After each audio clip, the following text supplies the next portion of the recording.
My reaction to some way too early betting lines involving the Texas Longhorns football team this season. 5 of their biggest games. We now know what Vegas thinks in terms of the matchup. My reaction on today's episode of Locked On Longhorns.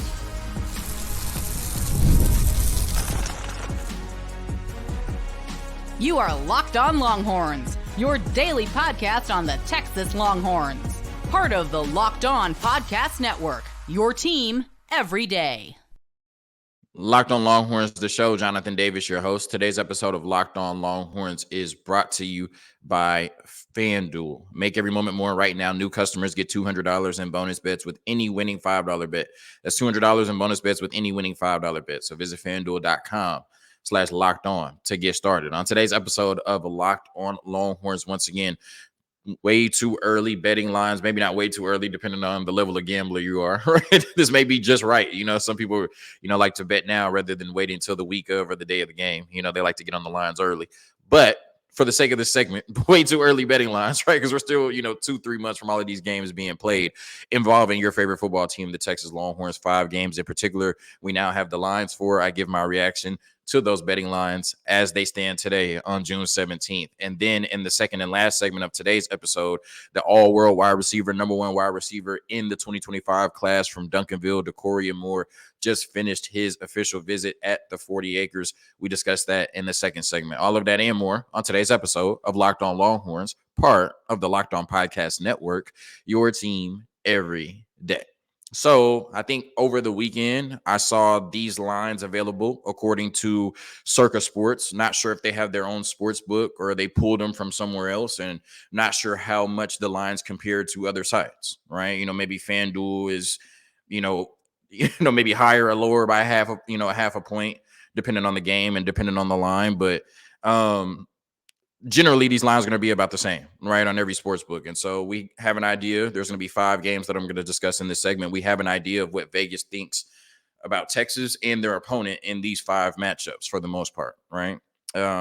And I said early, way too early, right? Because like I said, most people, 90% of people plus, right? Probably 95+% of people don't put in their bets until the week of the game or the day of the game, right? And so all the movement that happens between then and now, you're kind of just saying, I'm going to let it move, right? And then I'll bet on it close to the game.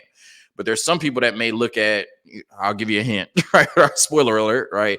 The first one, Texas favored by 5 against Michigan, right? Somebody may look at that right now and say, by the time Texas and Michigan actually play, that line may be different. So I want to hop on Texas -5 because by the time they play, Texas could be favored by 7, right? So you could get them favored by 5 now rather than 7 later on, right? I'm not trying to give everybody a gambling lesson, but that's why I said way too early, right? For most people, right? But there's like 5% of people where it's just the right time to put in your bets about this stuff. So 5 lines that I think are really interesting and affect the Texas Longhorns. And once again, like I said, it tells you what Vegas thinks about Texas and their respective opponent. You know what I mean? And, obviously these lines are subject to change between now and kickoff, but we have an interesting reference guide, right? Like I said, in terms of what Texas or how Texas is viewed now and how their opponent is viewed now before we get any real information through training camp, through the season or whatever, right? One of these teams could deal with a major injury in training camp that would affect these lines, right? The Oklahoma game, the Georgia game is on here, Florida and Texas A&M. Those are games that are in the back half of the schedule. So if Texas starts off 3-3, then obviously these lines against Florida, Texas A&M, and Georgia are going to change, right? So with the information we have now, this is what Vegas thinks of Texas and their respective opponents. But, like I said, most people are going to bet on lines that aren't reflective of what I'm about to read because they're subject to change between now and the actual kickoff or the week of the game. So the first one is Texas is favored by 5 at Michigan right now, according to Circa Sports. And this one was interesting to me. I thought that when this line came out, it would be more of a pickup, right? It would probably be Texas favored by 2 or 3. And generally, when you are the home team, right, and the teams are evenly matched, you usually get about 2 to 3 points for being at home, right? Or being at home is usually worth about 2 to 3 points to Vegas, right? So even in that scenario, if Texas was favored by 2 to 3 points on the road, then at home or in a neutral site, they'd probably be favored by the 5 that they are now. But Texas being favored by 5 at Michigan, screams to me, right, what Vegas thinks about Texas and what Vegas thinks about Michigan, respectively, right? Because Texas is going on the road to Michigan, right? I believe, just off the top of my head, I believe that no other stadium in college football holds more people than the University of Michigan's, the big house, right, in Ann Arbor, right? I know they lost Jim Harbaugh, I know they lost JJ McCarthy, Blake Corum, and a lot of players, but I think Sharon Moore, right, who's already been there, right, knows how to run the offense. And I still think they have some really good players, including one of the best running backs in the country, NCAA 25 cover athlete with Quinn Ewers, Donovan Edwards, right? I still think that's going to be a really good football team. And I've said it before on the podcast, I would not be surprised if Michigan won this game, right? But I definitely wouldn't be surprised if Texas won it, but won it by less than 5, right? Like 2 or 3 points if they won it at the end on a field goal, anything like that. So I think Texas being favored by 5 points at Michigan right now is a little high, right? And I'm not saying it's too high. I certainly think Texas could go in there and win by 5 or a touchdown, right? But to me, Vegas is telling us that they think this Texas team is essentially a touchdown better than Michigan, right? Which I wasn't giving Texas the same credit going into that game, right? Like I said, I thought Texas would be more of a pick 'em 2-3 point favorite on the road. They have Texas as a 5-point favorite against Michigan. And, like I said, a lot of that probably has to do with them losing Jim Harbaugh, JJ McCarthy, Blake Corum, and all the pieces that they've lost, right? I still think they're a very good football team, but Vegas is expecting Texas to go in there and win by close to a touchdown, right? At least 5 points. So, like I said, I think it would be closer to 2 or 3, but it makes sense, right? What Texas is just returning, what Texas has coming back compared to, what Michigan lost and what they may look like next season. It's no surprise to me that Texas is favored by 5 over Michigan, according to Circa Sports, right? Because Vegas clearly thinks that Texas is a national championship contender this season, and Michigan is going to take a step back with everything they've lost. The second game I want to talk about, Texas favored by 8 against Oklahoma. And this one is hilarious to me, right? Because I've had to deal with, Oklahoma fans recently in my mentions acting like it's crazy that people think Oklahoma is going to take a step back, especially in the SEC. But the great thing about confirmation bias, it always comes when you need it the most. You know what I'm saying? Like, it always comes when you need it the most, right? And just last week, I had to listen to Oklahoma fans act like everybody in the world is asleep on them and they're going to win 10, 11 games in the SEC. I even had people telling me that the SEC is scared of Oklahoma and tried to give them a tough schedule because they were scared of them coming in and taking the crown in year 1, right? Like, just pure delusion, right? Even if you think that people are asleep on y'all and you're going to be better than you were last year, what do you have tangibly to support that, right? When you went 4-3 in your last 7 games at the end of the season, and then you lost some of your most important pieces at quarterback and on the offensive line. And Vegas clearly thinks the same thing, right? Because last year, Red River, right? And I don't know what it started off as, you know what I mean?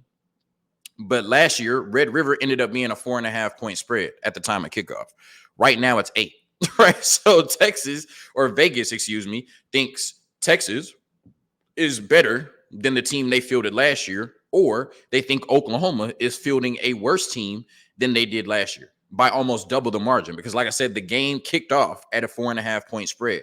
Right now, Texas is an 8-point favorite over Oklahoma. So all the Oklahoma fans that think it's blasphemous, that think it's crazy, that everybody but them thinks Oklahoma is going to take a step back, especially with a quarterback who'll be making his second start in the first game of the season, losing your 2 best offensive linemen, et cetera, right?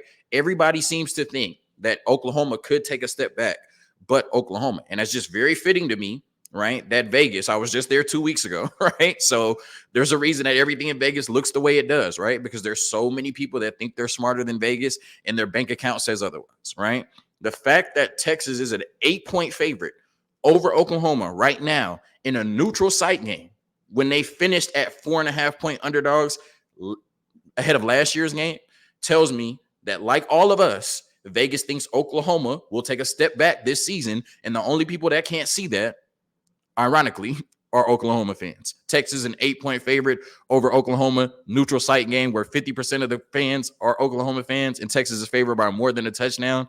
Yes, right? Vegas is sleep on Oklahoma too, I guess, right? The next line I want to talk about, Texas +2 versus Georgia. And when you look at this one, I think this is fair. Obviously Georgia, what they've accomplished over the last 3 years, barring something crazy happening in the first 6 games of the season, you knew they would be favored in this game. But like I said, the home team usually gets 2 to 3 points. So Georgia being favored by less than a field goal over Texas has a lot to do with Texas being at home. This is essentially a pick'em game, right? Georgia's favored by 2. They should be favored, but this is essentially a pick 'em, right? You know what I mean? Because they're not even giving Georgia a field goal win over the University of Texas. And I think it's fair, right? I think this is a game where we wouldn't be surprised if Texas won. We would not be surprised if Georgia won. Obviously, it's going to be a tough environment. There's going to be 105, 6, 7,000 people strong in DKR in that Austin heat. And, Georgia's going to have to deal with that, right? But Texas is also dealing with, like I said, the class of college football and the best college football program in the sport over the last 3 seasons. So heavyweight matchup, one of the biggest games of the college football season, if not the biggest game of the college football season. I think this game goes a long way in terms of determining who wins the Heisman and who's performing in the SEC championship game as well. But Texas being 2-point underdogs against Georgia at home, that's essentially a pick 'em. And that's my current feeling about this game right now. I think it could go either way. I would not be surprised if Texas won. I would not be surprised if Georgia won. Vegas pretty much saying the same thing. Texas favored by 18 points against Florida, right? That is crazy. But it is what it is, right? When you look at this Florida program, you really don't know who's going to be quarterback, if it's going to be Graham Mertz or if they're going to go to the freshman DJ Lagway. But, either way, it doesn't feel like they're going to be great at the position this year. There's not one position on this Florida football team that really just stands out right now where you can say they can hang their hat on that. In terms of offense, they lost their best player to the University of Georgia in Travis Etienne, right? I always forget which one is in the league and then which one is at Georgia now. I think it's Travis is the one at Georgia and Trevor is the one that plays for Jacksonville. If I'm wrong, somebody will let me know in the comments. Charges to my head, not my heart. And then they lost their best defensive player, Prince. I can't say his last name, but he's from the Austin area. I think he's from Manor, the defensive end. He went to Ole Miss, right? So Florida lost their best offensive player from last year and their best defensive player from last year. They haven't recruited at a high level. Like I said, Billy Napier's on the hot seat. Most people think he won't even last to the end of the season. Like Florida, is just not the Florida that we grew up watching with Tim Tebow and Urban Meyer, right? 18 is still crazy, right? Like that's a 3-possession game, right? They think Texas will be favored. Now they are at home, but favored by 18 against Florida. And Florida does have that crazy stretch at the end of the season where they play LSU, Ole Miss, Texas, Georgia, and Florida State 5 straight games, right? And so you're just going to be beat up, and Texas probably won't even be getting Florida at 100%, right? Based on that 5-game stretch, because Texas is like sandwiched somewhere in the middle of. They're like either the 3rd, 4th game in that stretch. So it's going to be tough for Florida, but 18 is a lot. Like 18 is a lot for sure. But I thought when Texas was favored by 18, 20 points against all those Big 12 teams last year, I thought all those teams would cover and Texas went in there and smoked them. So, Texas or Vegas is just telling you what they think about the Longhorns, but most importantly, what they think about the Florida Gators, right? For them to say that right now, a Florida Gator team, an SEC team not named Vanderbilt, is going to get smoked by 3 possessions against Texas at home. Yeah, things are not great for Billy Napier down in Gainesville, and I would not be surprised if this is his last season coaching the Florida Gators, because an 18-point underdogs, Texas is Texas. Like I said, a legitimate national championship contender, but 18-point underdogs to the Florida Gators says everything about what people think about that Florida program. And if everybody around the Florida program is thinking it, I'm sure the people high up in the Florida program are thinking it, and Billy Napier is certainly on borrowed time in Gainesville, but hopefully he's still there when we play him, right? Because an 18-point underdog for Florida against anybody is egregious, right? If Urban Meyer saw that, he might cuss out loud. And then Texas -5 at Texas A&M. Like I said, the home team usually gets about 2 to 3 points. So this is Vegas telling you that they think Texas was about a touchdown, maybe a touchdown or 2-point conversion better than Texas A&M. They're essentially about 7 to 8 points better, but because they're at home, they're going to give A&M a couple points back. But I think this is fair, right? Raucous environment, rivalry, over 100,000 strong. It's going to be a lot of Texas fans there, but it's going to be a crazy environment, right? And I think that it's going to be a tough game for Texas, regardless of what Texas A&M looks like at that point, regardless of what Texas looks like at that point. Even if Texas is 11-0 and Texas A&M is 0-11, right? This is still going to be a tough game for the Longhorns. And like I said, them being on the road but still being 5-point favorites is, kind of fair, right? It's representative of what, Vegas thinks of Texas. It's representative of what Vegas thinks of A&M. And it's representative of how big the magnitude of this game is and how much the crowd and just the aura around this game could affect it, right? Because if this game was on a neutral site, or if this game was in AT&T Stadium, Texas probably would be 10-point favorites or more, right? But because it's at A&M, because of everything surrounding this game, the return of it, all of that, it makes sense that Vegas would go to a more conservative line, favored by 5 against Texas A&M. And if you've been listening or you have good memory, Texas is favored by the same amount against Texas A&M that they are against Michigan. But I don't think anybody right now would have Texas A&M on the same level as the University of Michigan, even with everything they've lost. But Texas is only favored by 5 at A&M because, like I said, the aura around that game, the crowd, the atmosphere, all of that, it's going to be a tough environment for Texas, even though Texas will easily cover this spread and beat Texas A&M by 5 points or more. A quick word from our sponsors, and then we get into the number one wide receiver in the country was on campus this past weekend. He says it went well. We discuss.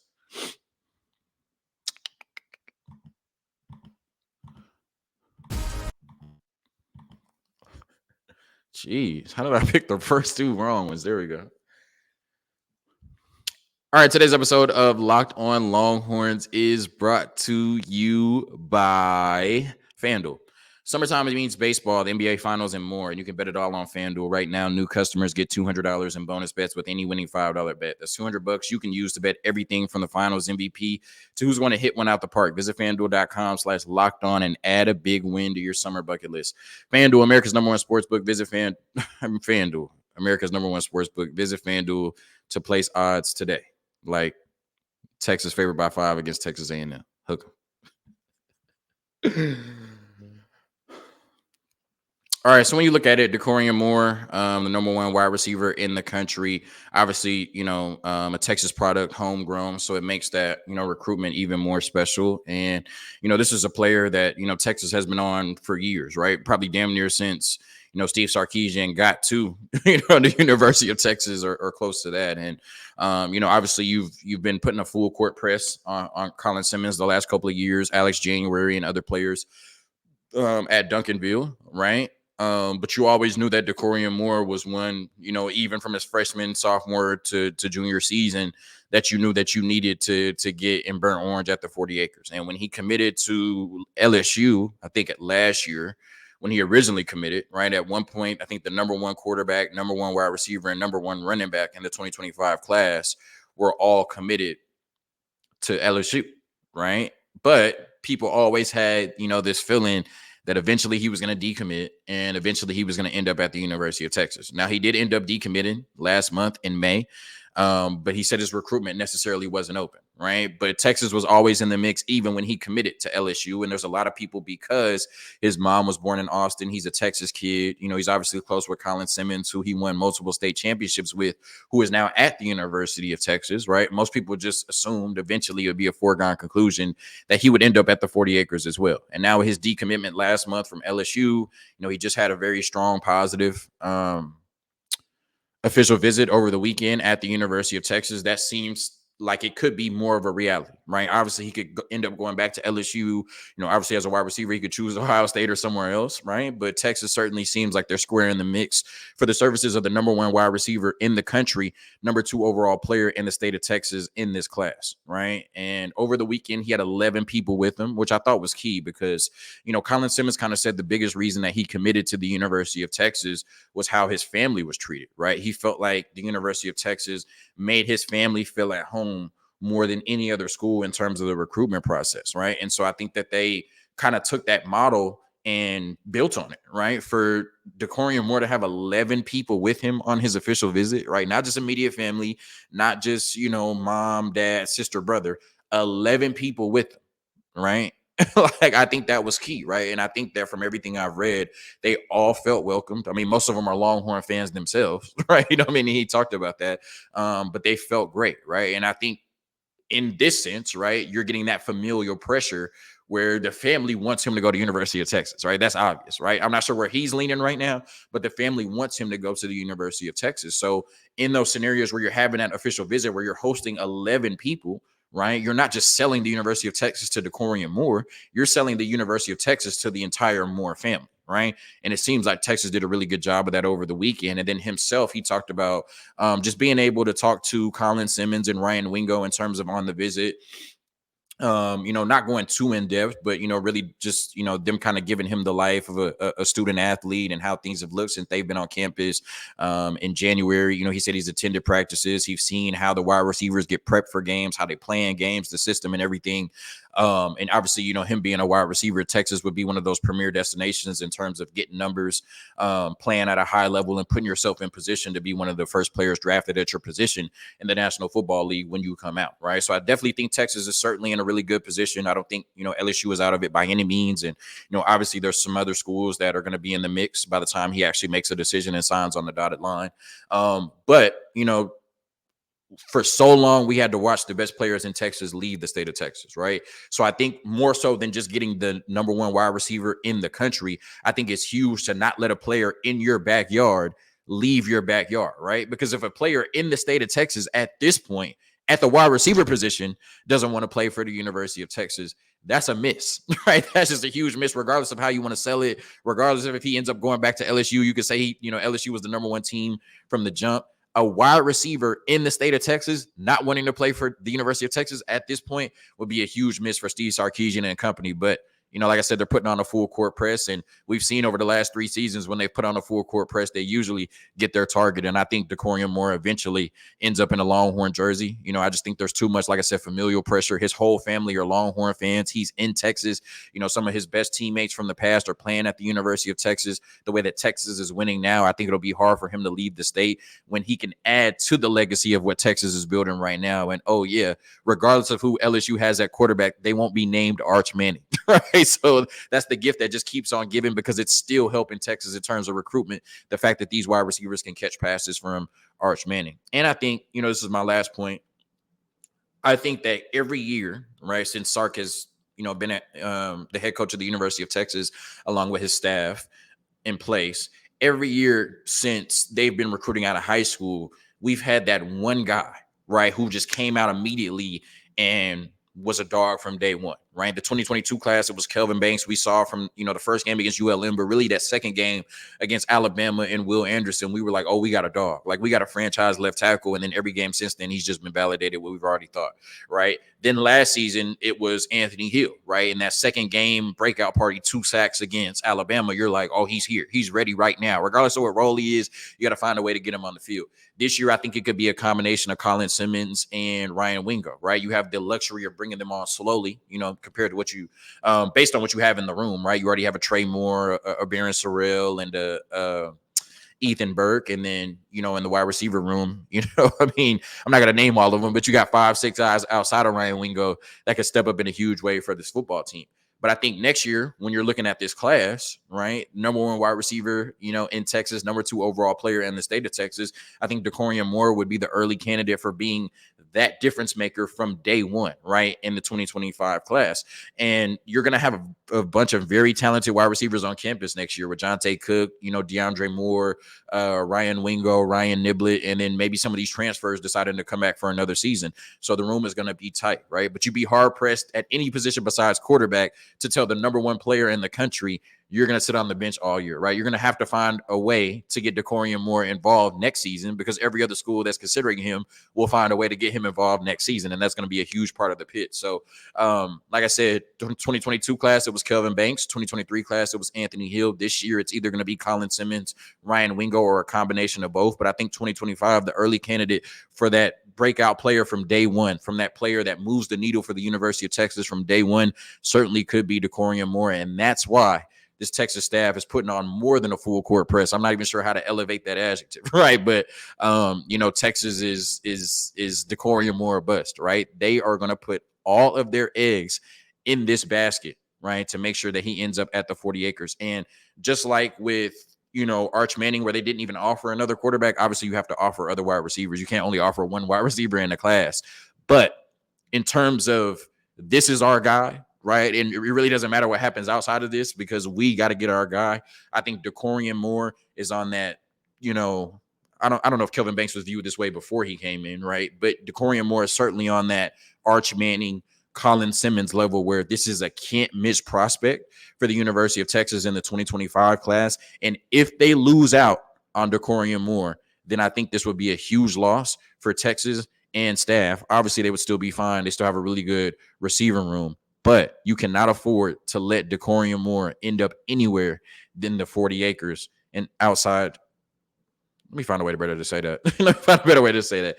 You cannot let Decorium Moore end up at any university that is not named the University of Texas, end up in any color outside of burnt orange and white, and end up wearing any jersey that sports anything other Texas than Texas on the front with the family on the back. There you go. Thank you for tuning in to another episode of Locked On Longhorns, part of the Locked On Podcast Network, your team every day. We are 2 months and 2 weeks away from the season starting, right? It always comes by so fast, and then it goes by so fast. Hook 'em. Peace.